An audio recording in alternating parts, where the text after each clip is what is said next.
everyone, and welcome to the third session of today's CFO Summit hosted by Wheel. My name is John. I'm the Customer Success Lead here at Wheel. For those of you who are just joining us, if you're not familiar with Wheel, we're one of the leading spend management solutions here in Australia, helping finance teams of all shapes and sizes to control spending and streamline their back office admin. Today, I've got Tyler and Mark with me on the call. We are going to be running through building a scalable tech stack that's going to help with your business as you continue to scale as well. Just a couple of housekeeping things to get started. First of all, I'd like to say a big thank you to all of our sponsors for making this event possible. We couldn't do it without them, so big thank you and shout out to CFO Magazine, Visa, Fathom, Mayday, Translucent, and Trace. Just in the nature of housekeeping, we want to keep this as interactive as possible, so encourage you to use the chat function to ask any questions that you have as they come up. I'm sure there'll be plenty of those as we kind of dive into the topic. Tyler and Mark are both very well versed in this, so encourage you to ask them any questions that you do have as they come up. We'll leave probably 5 to 10 minutes at the end just for kind of a bit of an open Q&A as well. But prepare for roughly about 45 minutes for this session as well. This session is recorded, so we'll share the recording with you afterwards as well. So if you do have to drop off early, no worries there. We'll make sure we get you the recording. And please snooze any notifications that might be distracting throughout the session as well, so you can be fully engaged. With that, I will throw over to Tyler and Mark to do some introductions here about themselves. I know they're both very well versed in this space. So Tyler and Mark, thanks for being on the call. And maybe a good place to start would be, Tyler, if you give some introductions to yourself here as well. If you could hit that next slide, I've got, thanks. Hi, everyone, and great to be here. I'm a big fan of Wheel and the ability to, they want to share information with customers and other accountants and people in business.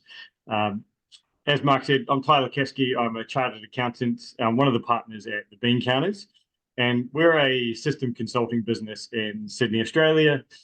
We help people scope and implement systems throughout their journey, whether they're changing systems or just improving the ones they've got. We do a lot of process automation work too, which is effectively trying to help reduce the manual tasks of, the finance, HR, admin processes. And, recently we've got into a lot of Power BI reporting as well, which has just been a really big move in the market to kind of move to daily reporting or hourly reporting even. My background is I was in public practice for about 9 years at KPMG and Deloitte, and then moved into financial controller and CFO roles, very similar to Mark. Predominantly in IT, retail, a bit of design as well.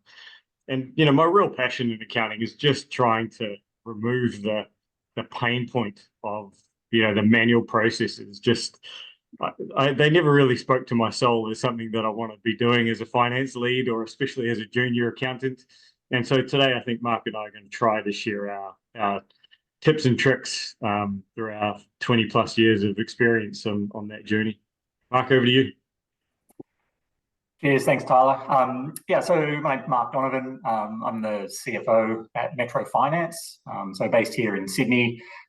Metro Finance is a non-bank lender, so we provide auto and equipment financing solutions to a number of small businesses and consumers across Australia.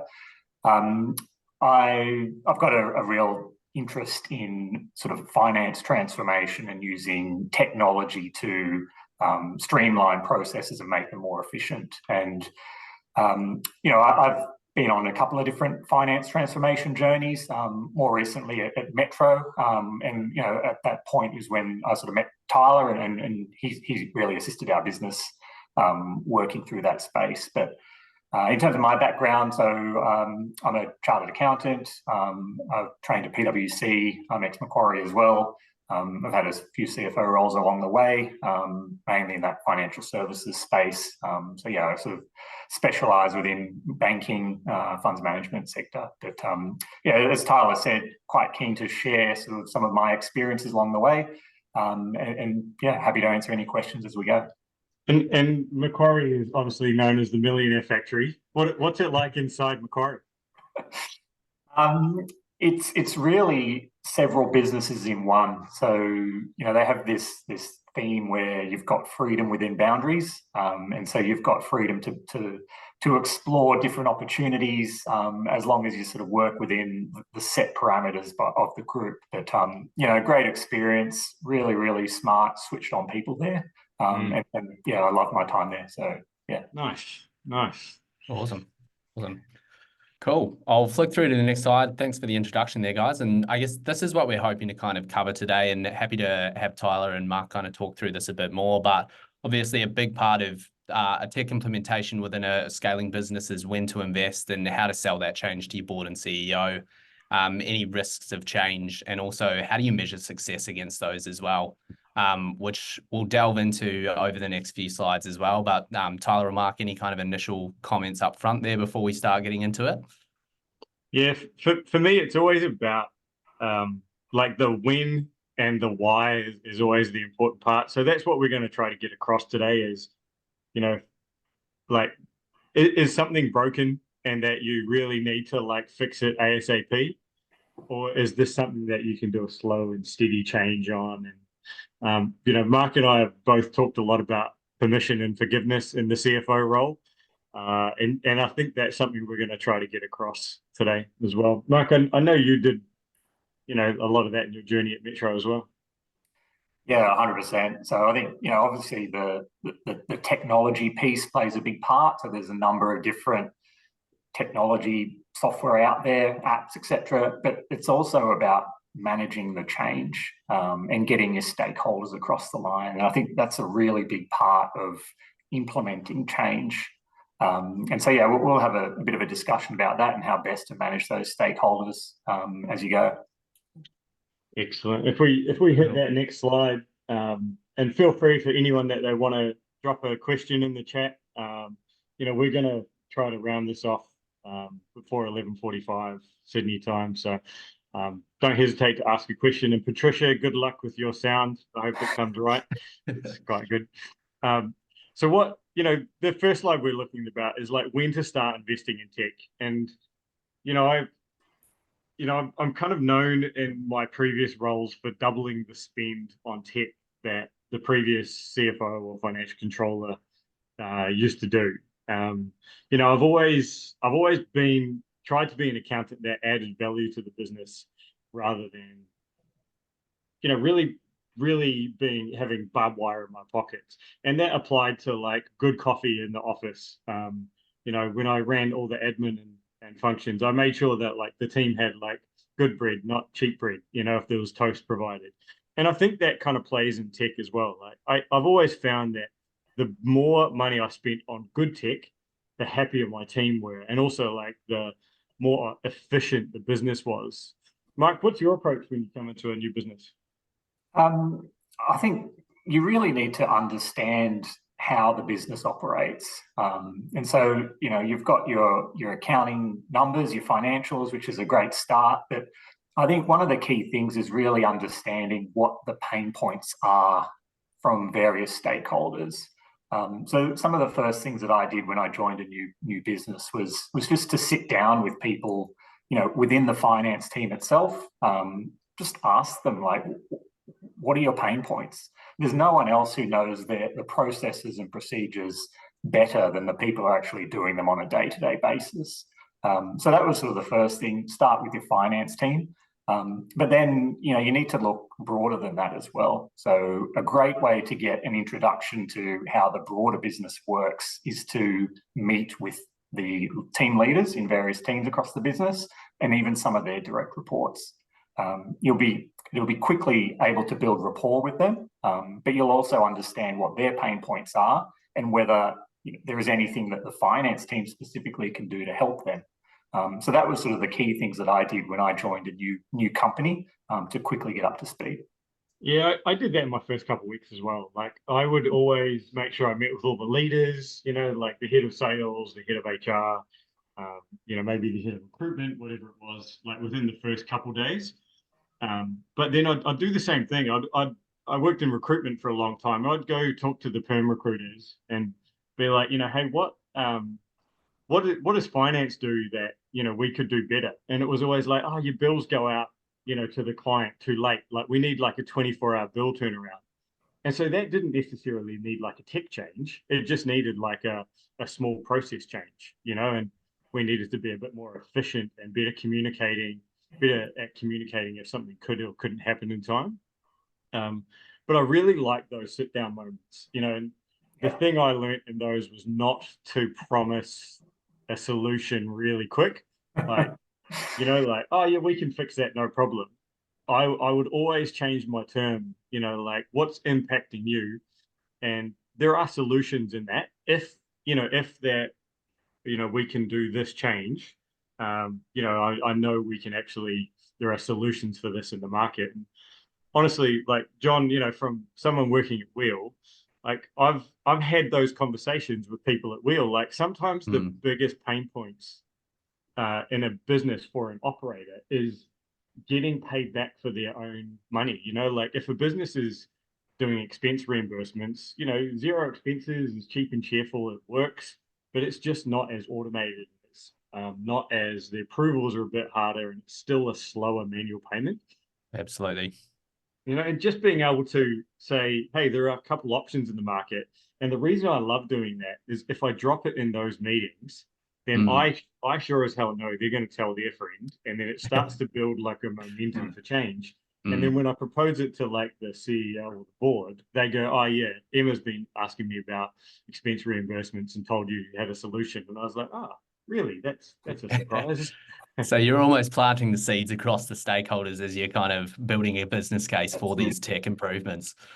Absolutely. Like you need to use the groundswell to do it. Strength in numbers, get broader buy-in across the business before you seek that formal approval. It's a great technique. Yeah. And like I go for sometimes I try to work with the loudest voices, like in recruitment, we had $3 or $4 million billers, right? So every hour I could save them not doing expense reimbursements enabled higher sales, and so for them, time was the ability to place people. And, if I could say, I reckon I can save you an hour a month at least, they're like, that's fantastic, it's a win. But that third point I really want to talk about, like Mark, when you're kind of looking at where to invest, I look really heavily at things that could, would, and might impact cash flow. And I'm really careful about that. Like, have you had experience in things you're looking at to change that might touch cash flow? Oh, yeah, certainly. So, whenever we're looking at invoicing, so, a couple of examples at Metro, we did have some really manual processes where we were generating a large number of invoices on a monthly basis, and it was done entirely manually. Massive burden on the finance team from an admin perspective, but the sales team who were sort of the key relationship owners for a lot of the customers, they didn't really see the issues that were going on down in the finance team. And our ability to get those invoices out quickly, it sort of meant that our customers would be paying us within 7 to 15 days. So that process originally was taking sort of 2 weeks to create all these invoices. So certainly technology there could really aid the finance team in getting invoices out and subsequently getting cash in. So yeah, definitely something that you need to consider when you're looking at investing in tech. I fully agree. Like, and that even plays into the quick wins function for me. Is like, if I come into a business and they use Xero, the two easiest ones I do is like, are we using Stripe on our invoices, and are we doing automatic reminders? And like those quick wins, like turning on an automatic reminder, you've got to be slightly careful with, especially if you're working in some industries like construction and whatever, because you can get some unhappy clients. But turning Stripe on invoicing and attaching that to a bill, and you can even charge the client the Stripe fee. It's like a no-brainer. I mean, I worked in an accounting firm, and they had multiple millions of dollars of I don't want to say the number, but like, you know, a lot of money tied up in debtors. And I dropped that by 30%, literally by putting automatic reminders on and strike payments within about 9 months, just from, doing that well. And then also, like, I made sure my internal finance team allocated the receipts on time quickly as well.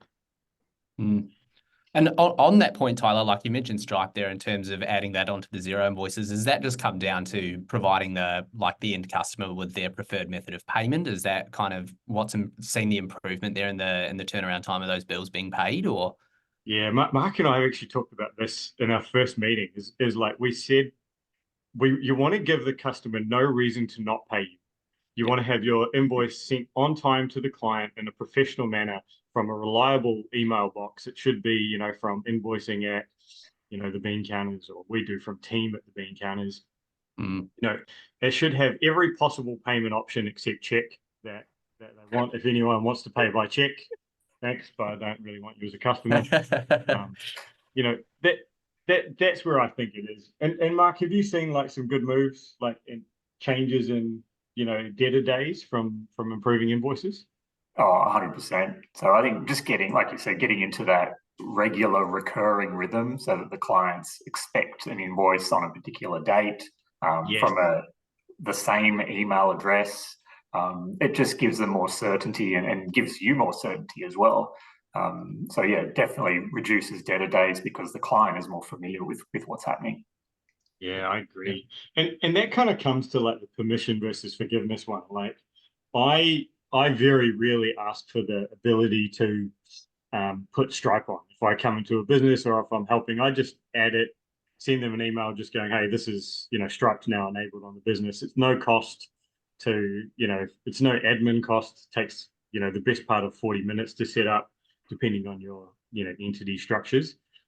But every now and then, like I remember I came into a tech business that was using QuickBooks, and QuickBooks broke because they were, you know, 35 million worth of revenue pumping through 600-700 invoices a month, automatically out of one system, and QuickBooks broke.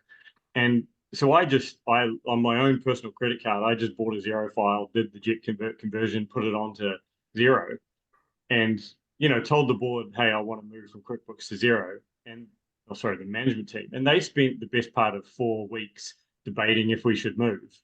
And I was like, I've actually already done it, right? So like, there's no like, because like there's parts of finance that you absolutely know, but that's within your house, and is a no-brainer win. And those are the ones I kind of just tell or do, and then ask for forgiveness if someone's got an issue. But there are some that we'll cover off soon that have like you really need to get permission on, especially if it's impacting staff or customers or cash. Reporting, I think financial reporting, are probably more, contained within a finance function. And so, those are probably areas where you may not need to seek a great deal of permission from other stakeholders in the business because you control that environment. But then there are other platforms like Tyler suggested, any sort of corporate credit cards or invoice payments and approvals. There are going to be a number of non-finance stakeholders who are invested in that process, and that's probably where you'll want to look to get permission and agreement before you do anything. Yeah, I agree. And there's a really good question from Min Su in the chat. And Min, I've got personal experience with this from working in large law firms. And you're talking about dealing with government customers. And I know if you send an email to certain government organizations, they say, no, you have to upload it onto the website, or it has to be in this format, or back in the day, it used to be CSV emailed to this inbox plus a PDF. And so one of the things I always used to do on like tricky invoicing is I did that first and before we did anything else. And so this was when I was working at like Allen's Linklaters, is on the first of the month after we'd closed the month off and all timesheets were in, I would sit down with the billing team and make sure that they did all the government invoicing first, because as kind of Mark said, if you leave something for 2 weeks, government organizations might take another 60 days to pay as well. But it also meant that like I want to give the government organizations no reason not to pay. And so if they have an issue, they're going to come back within 7 days as well. Cool. John, let's hit the next Beautiful. slide. All right. When is the right time to change?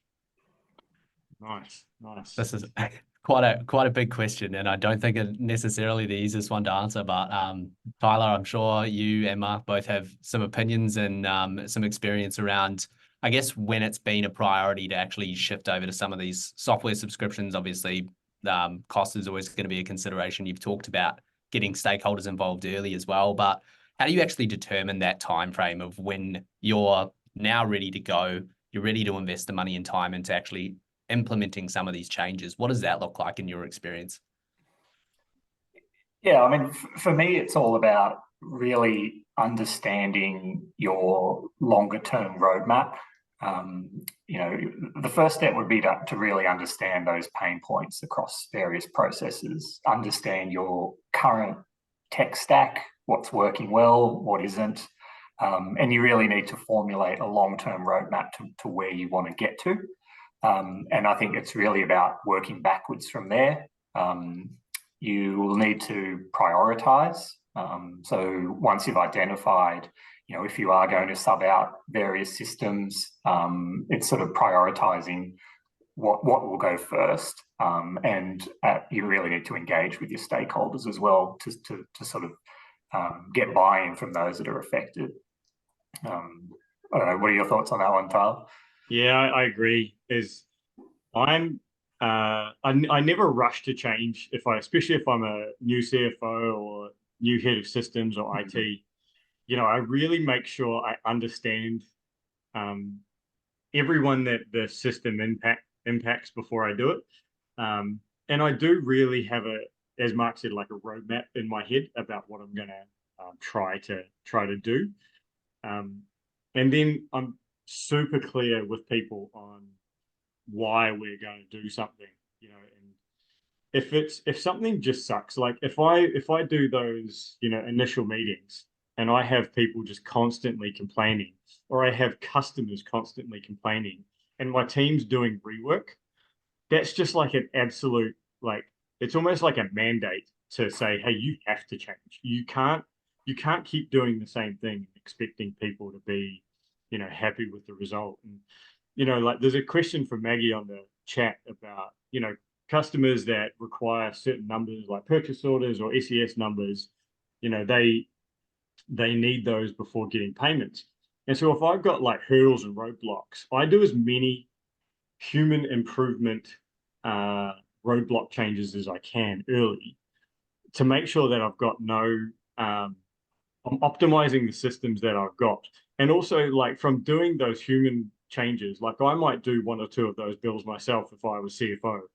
And then I'd quickly realize, oh, this process sucks. Like, everyone's done probably those.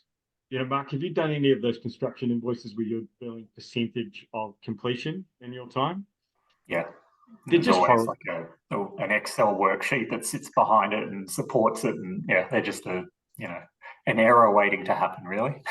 Exactly. So my hack for that, and to Maggie, to answer your question, is I always ask early, right? So I'm 10 days out from month end. If I want to get my bills out on the 1st and 2nd so I can have a good month end close, I'm asking early. I've got a calendar reminder in for myself and my invoicing, lead, and I just make sure that those are I don't have any hurdles on that human side.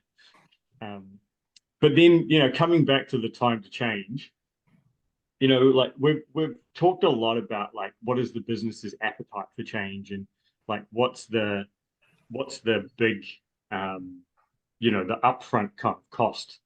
And there's a question in the Q&A about, when's the right time to move to an ERP? And I often say this to people, that I would keep using Xero for as long as I can, and all the Xero app stores, because in my opinion, I'm actually 30 to 40% more efficient as a finance team and as a CFO using Xero, just because it's so easy to use and easy to train. And just the costs of changing to like a NetSuite, a Mild Advanced, to Microsoft Business Central, like like it's just a costly experience. Mark, have you dealt with ERPs in your time? I'm sure you have. Yeah, number of different different platforms. But yeah, I completely agree. Like there are some of these smaller, perceived to be smaller cloud-based platforms where the core functionality of your posting and debits and credits is fantastic. But the beauty of something like Xero is there is this infinite number of apps that are out there that can really just expand the capability of that platform. So rather than having to invest hundreds of thousands of dollars in a NetSuite or an SAP, you've got your core Xero, but then you've also got all these apps and add-ons that effectively get you to the same position as what you would have with NetSuite, or even better. But you also have the ability to sub them out. So if something new comes onto the market, it's quite easy to just sub one of those apps out and put in something that is potentially better and perhaps even more suitable for your business. So a lot to consider. I so agree with that. Like we often underestimate how easy it is to like swap something out. And John, I know this isn't like a Wheel sales session, but like if Wheel doesn't keep up with the market, like we all know that you've got ProSpend, Spendly, Airwallex that are like chasing at Wheel for functionality and price and those types of things. And I think it keeps the market moving. It keeps the innovation high.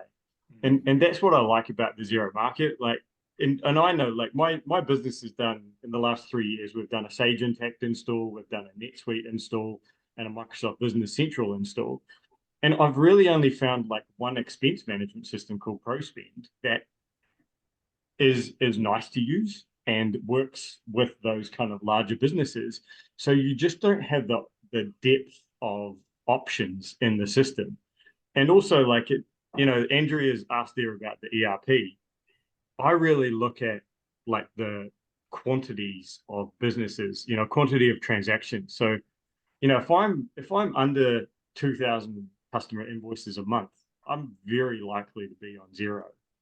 We had one business move from 50 Xeros into one NetSuite entity because they were consolidating all 50 entities and for government grant purposes, and they were going to go up to like 16,000 invoices per month, which Xero just didn't fit. So I'm, really the Xero limits are the ones that make me move. But to Mark's point, like it's so good to be able to compare and change apps without very little expense. And you just get you're able to say this one suits my business or our business, and we can go from there. Mark, do you want to talk about staggering the rollout? Because I know I'm a bit of a crash and bash artist.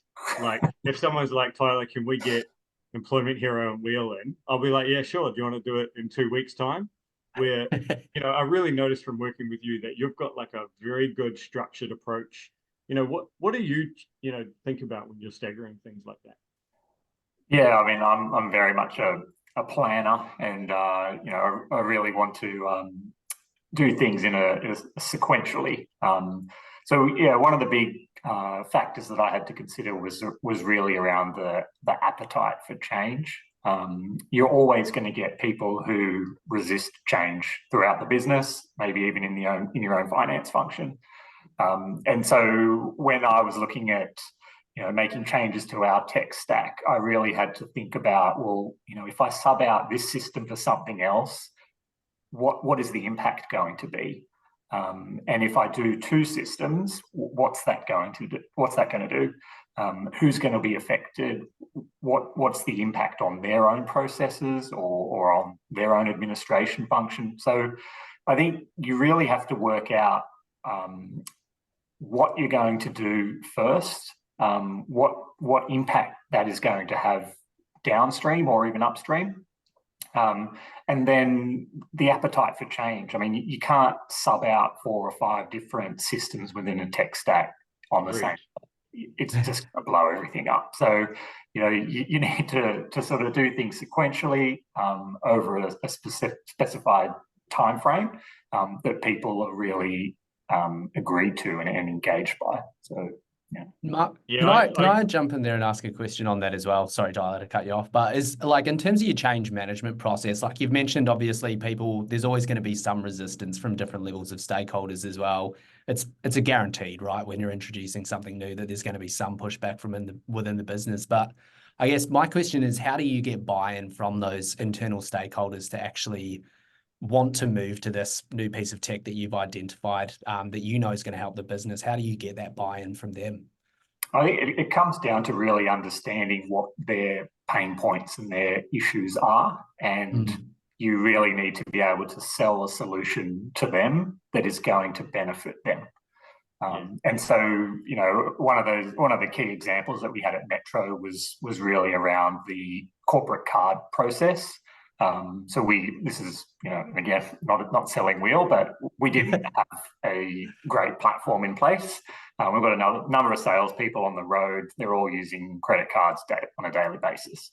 The process was basically to take a photo of all your receipts and email them through to finance at the end of the month, manually. Fill out an Excel worksheet with all your expenses using your bank credit card statement, and then you'll get reimbursed. It's a very clunky process, time consuming for a number of salespeople. So pretty easy sell when you're looking at something like Wheel. You know, you're bringing technology to the forefront there and automating a lot of these processes. So, you know, it was an easy sell for the head of sales that we should be looking at another system. So you just need to understand what's hurting them at the moment. Sure. Yeah, and like I agree with that. Like my biggest thing I learned was about asking, not telling. You know, there's certain moments in, you know, the role of when you're leading IT, HR, finance, admin, that you need to just say, hey, look, we're doing this. Like, just trust me, right? Like, I remember when I moved from that $30 million business from QuickBooks to Xero, I was like, just trust me. Like, I've been installing QuickBooks since 2001, you know, and I know its positives and negatives, and I know where Xero is going to fit and it connected better. But then the other time is if I know the answer, like I know where we're going, like I know, you know, whether it's a Wheel or Airwallex business, I know whether it's an Employment Hero or Rippling or Xero payroll business, right? I know, but you know, I come into those meetings and I just ask questions, as Mark said, you know, tell me about your experience, tell me about your day to day, and I'm like, would you be open to a change? You know, if I could put this change in and we worked on it together, I use the word we a lot, you know, would you be open to helping with that? And so I always try to like get them involved in that process. So it's not me doing it, it's an us, it's a we. And I guess that kind of ties back nicely into your roadmap piece as well, right, Tyler, where if you can show them the value of this product as they and align it with their roadmap over the next 3 to 5 years, it's surely going to make the buy-in a bit easier and the decision a lot less radical, I would say. Absolutely. Let's hit the next slide. Beautiful. So one of the ones I do a lot in our business is, you know, I probably get a call every single week about, hey, you know, what's the best system for this? What type of app should we use here? You know, and I've got a rule in my team, and I had it in my finance teams when I was CFO, is that each week one of us needed to go to at least one webinar or one demo system or test a new system. Because there's so many, you know, 14-day free trials. And so I look at keeping up to date with tech as almost not as important, but keeping up to date with like your chartered accounting training. You know, I see it as a must-have, because if you're not up to date with tech, you might be losing 30% of your time a day. And for me, I'm really big on pros, cons, costs. And, you know, I think if I understand, like no app is perfect, no system is perfect, but I want to be able to know enough across the gamut of systems, you know, what one suits a manufacturing business, what one suits a people business, what one suits a sales-based recruitment business. You know, and then when someone asks me a question, you know, often I go deep diving and jump into the tests there, you know, testing their systems and getting a feel for the UI. Mark, what did you do in your journeys on, like, you know, choosing new tools? Oh, I mean, we sort of did our own research internally. but we're not experts in that space. We're busy trying to do the business as usual type piece. So, I basically asked the experts, talk to someone like Tyler who lives and breathes this sort of stuff. And there is just so much out there in terms of apps. It's just, there's a whole universe. And so, ask people what they're using, what they think of various platforms. Just ask as many people as you can. Yeah. And I guess to add to that as well, like in my experience, having worked for a couple of tech companies in sales positions, right, that's generally where you see most of the success is word of mouth in terms of actually getting referrals in from existing customers that are enjoying your platform or your services. That's like a pivotal point to actually onboarding customers to a tech business as well. So definitely resonate with what you've said there, Mark. Yeah, I agree. Like I ask people, hey, do you like this system? Like I've even asked Mark that. Like, I asked Mark, hey, do you like this HR system? Do you like that? And, like if you're close enough with people and you're a good human, usually you can get some pretty honest answers. Yeah. But there's always something too. I mean, it's, yes, I like it, but, and it's all about how does an app solve your problem, and does it do it well? And sort of getting advice from other people and finding out how other people use different systems and apps. It's critical. So yeah, I agree. And the nuances are where the magic is. Like I'll use an example of Airwallex versus Wheels expense reimbursements, because I use both because I like to test them. And like Wheel, once I approve an expense reimbursement for my team members, we have cards, but every now and then someone spends something personally. I love that once I've approved it, automatically pays them. So I don't have to do anything. But like something like Airwallex, you approve it in the system, but you actually got to go onto the website to click pay, right? So it's one step less automated for me, and I can't do that on my phone. And so knowing all those pros and cons and those little things, like if you've got 500 of those, you want to be able to do them on your phone or in batches. But if you've only got 5 and you want to do payments every Friday, then that might be okay. So knowing those pros and cons is really important. And I'm going to answer a question from Desi regarding utilizing Wheel and company cards. I have quite a few businesses that have Wheel cards and they still have a few company cards. And I'll give you an example when. So for one of our clients, it's a smaller client, but he travels a lot and he does a lot of like branding. And so he does his big travel expenditure like hotels, flights, accommodation. He does those on his Amex cards because he wants the points.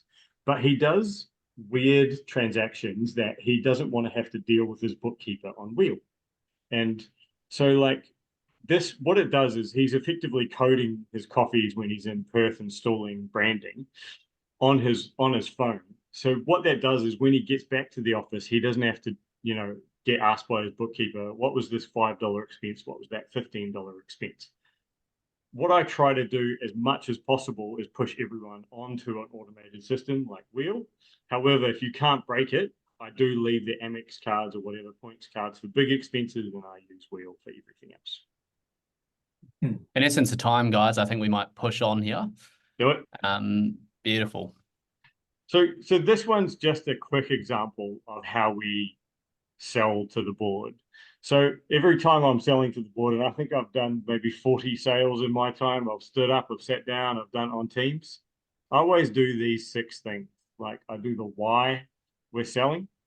I do, here's the proposal, I want to install this system.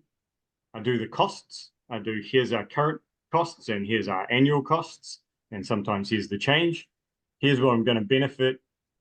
Here's my contract term. Like some payroll systems might be 12 months, month to month. A lot of the Xero apps are just straight month to month, which is fantastic. So you've got very limited exit clauses. And then I just say, hey, John, you've got to sign the contract. And then Mark, you and I are installing it. We'll try to have it released by here.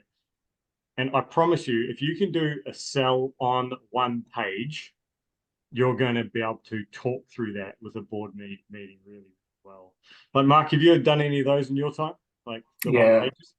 Yeah. I mean, you're always going to get, directors who have vested interest in the finance function. They're probably accountants or ex-finance managers who have moved up to a director role. And then you're going to get other directors who are much more high level and hands off. And I think outlining it in these sort of six areas is enough transparency for the directors who are really interested and really want to understand, but it's also enough for those who sort of have a bit of a higher level view. And so, yeah, one pager, transparent enough, but also has enough detail for those who are quite interested. Yeah, for sure. Awesome. Right, John, let's hit the next one. And I don't like to rush, but if we get through this slide and the next, I think we'll do great. Yeah. One of the key things for me is about how to reduce the risk of change. And for me, a good example is you don't change payroll at year end. You change payroll systems the day after payroll. So like what that does is it gives you the maximum amount of time to make a change. And I always talk about, testing the hell out of the systems. Mark, I know you've got a pretty good risk understanding. What's your approach on this? Continue to test everything. So get different users across the business to try and test as well. So, not just your finance team, because they may often have sort of admin type rights to a system. You really want to get some of those end users testing as well. And by doing that, it gets more buy-in to the change process too. So, yeah, I agree. And that communication point in there, I've been told off by CEOs for telling too much. I used to do like weekly updates on Tyler's system changes, and they were like, do less. And I'm like, okay, but I will always communicate more until it becomes too much. I always just think 5 bullet points on a Friday, keeping people up to date. And then I always think, this is what you need to know. Like I have it in bold. This is what you need to know today. And then the last one for me is there about if something impacts cash flow, do it slow, steady, well-planned, over-communicated, do it intelligently. And cash flow involves payroll. I would rather send out 50 incorrect invoices than do one person getting paid wrong. Because if you do a payroll thing wrong, and like I've made mistakes in my past, it just gets elevated, straight to the CEO really fast. Yeah. Pretty good way to frustrate a few people if you're not getting them their money. Exactly. Same with expenses. All right, let's do our last slide. Beautiful. What does success look like? So for me on these, I'm looking like, what were we trying to achieve, on these types of things? And, I really listened to my team. Like the greatest success I've had was when a designer came up to me and said, thank you so much for putting in zero expenses. This is before Wheel was around. I no longer have to spend an hour at the photocopier, for 2 days of travel, trying to get my money back. And it's those little things, making impacts to people's lives, those 1%ers or 5%ers, that's what you're really hunting in tech change. Yep. What about you, Mark? What are you looking for? Yeah, I mean, it's just, what we were originally setting out to do, and does it do what you wanted it to do? And then I think it's really, there's also the quantitative and qualitative impacts as well. So if you were trying to reduce admin time for finance, then, is it working? But then the qualitative piece, the positive feedback from other stakeholders, are they happy with what you've done? Did you do what you said you were going to do? So that to me is what success looks like. Yeah, I agree. And I want to sit next to my finance team, and I want to see them finishing like the same task that took them a day last month. I want them to see it take 6 hours, and then the next month 4 hours, and then I can start giving them more challenging tasks, because no one wants to do manual churn. For me, I love watching the finance team getting faster and faster. That one's really cool. Yeah. John, awesome. I think that's it. Awesome. Cool. Well, thank you guys. Awesome session. Tyler and Mark, thanks both for your time. I'm hoping that everybody got some useful insights out of that. I know that I did, and learned a lot of interesting stuff from you both. So I appreciate your time. Everyone on the webinar, thank you for attending. As a reminder, the next session is at 12 p.m. with Wheel's own Chloe Dung, who will be going through the session Beyond the Balance Sheet. It's a coaching session for CFOs who want to bring their finance team on the journey to becoming cross-functional team players. So excited to see you all there. Tyler and Mark, thank you again, and hope to see you again soon. Awesome. Thanks for your time. Awesome. Thank you. Thank you, guys.